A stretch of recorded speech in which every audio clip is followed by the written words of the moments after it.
আসসালামু আলাইকুম সুপ্রিয় দর্শক মণ্ডলী। মির্জা ফখরুল ইসলাম আলমগীর চখা রাজাকারের পুত্র।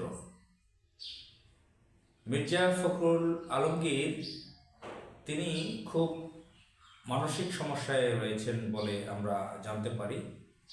তার কথায়, বক্তৃতায়, আচরণে তিনি বলছেন সাবেক প্রধানমন্ত্রী শেখ হাসিনার সময় গণতান্ত্রিক পরিবেশ ছিল, কোট আনকোট। আপনারা নিশ্চয়ই দেখেছেন তার সেই বক্তব্য।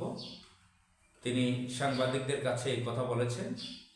তিনি ফ্যাসিস্ট, খুনি, বর্বর শেখ হাসিনাকে সাবেক প্রধানমন্ত্রী বলেছেন এবং তার সময় নাকি ডেমোক্রেসি ছিল, গণতন্ত্র ছিল। তো এই কথা তিনি বলেছেন, অর্থাৎ তিনি এই interim government professor doctor Mohammad ইউনূসের সময় তিনি গণতান্ত্রিক পরিবেশ পাচ্ছেন না বলে বোঝা যাচ্ছে। অর্থাৎ আরো যদি পরিষ্কার করে বলতে চাই, তারা যেটা চাচ্ছে এখন, এই বিএনপিটা হচ্ছে একদম আওয়ামী লীগের একটা আড়ত। আওয়ামী লীগময় বিএনপি, বর্তমান বিএনপিটা আওয়ামী লীগময় বিএনপি। যেহেতু আগে থেকেই বিভিন্ন আওয়ামী লীগের এজেন্ট, ভারতীয় এজেন্টরা এর সাথে আছে এবং নতুন করে আরো সংযুক্ত হয়েছে এবং ভারতের সাথে তাদের একটা বোঝাপড়া হয়েছে। এখন পুরো বিএনপিটা হচ্ছে আওয়ামী লীগময়। এই মির্জা ফখরুল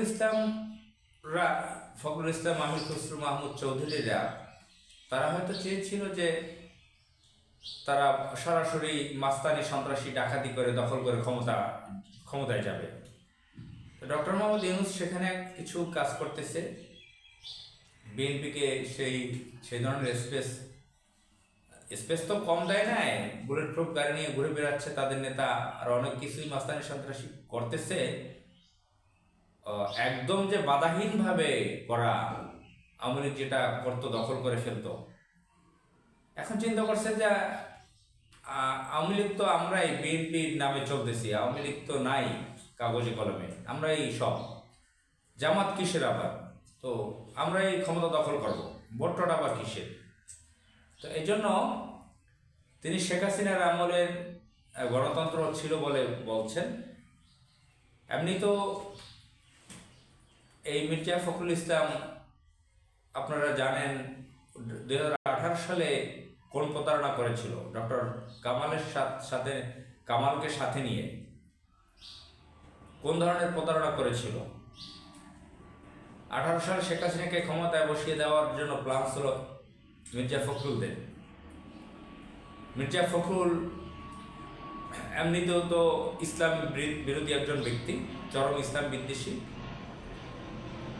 নিজে ভারতীয় দালাল, কিন্তু তার পিতা ছিল পাকিস্তানি রাজাকার, চখা রাজাকার। এখন সে শান্তি পাচ্ছে না মানসিকভাবে, মেন্টালি সে সিক, সে গণতান্ত্রিক ডেমোক্রেটিক্যাল পরিবেশ পাচ্ছে না। তার হাসিনার আমলটা তার জন্য ভালো ছিল।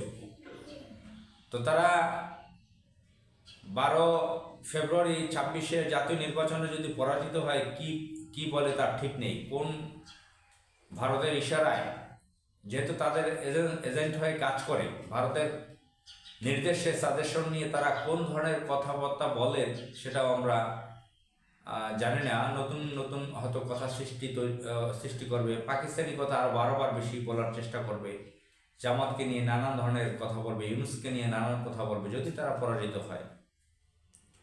এদিকে ডক্টর ইউনূস যদি সেই নিরপেক্ষভাবে কাজ না করে বিএনপিকে ক্ষমতায় এনে দেয়, তাহলে হয়তো এই বিএনপি আরো উন্মাদনা করবে, জামাত ইসলামকে ঘায়েল করবে, নানান ধরনের বাজে কথা বলবে।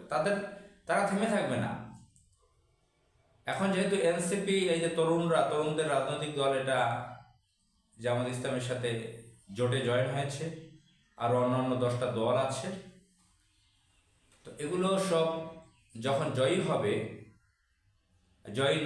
যদি বিএনপিকে জয় করা দেওয়া হয় এদের বিপক্ষে, তারা উভয় সময় তারা পাকিস্তান 71-71-এর কথা বলবে আর শেখ হাসিনার গুণগান গাইবে। তাদের কথাবার্তা, ক্যারেক্টার, পরিস্থিতি দেখে এটাই আমরা বুঝতে পারতেছি। তো যাই হোক,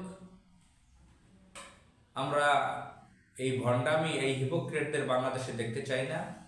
তার বাবা ছিল পাকিস্তানের রাজাকার, সে নিজে হলো ভারতের রাজাকার। এই ধরনের হিপোক্রেট ভণ্ডদের বাংলাদেশ থেকে আমরা বিতাড়িত করতে চাই। আসসালামু আলাইকুম।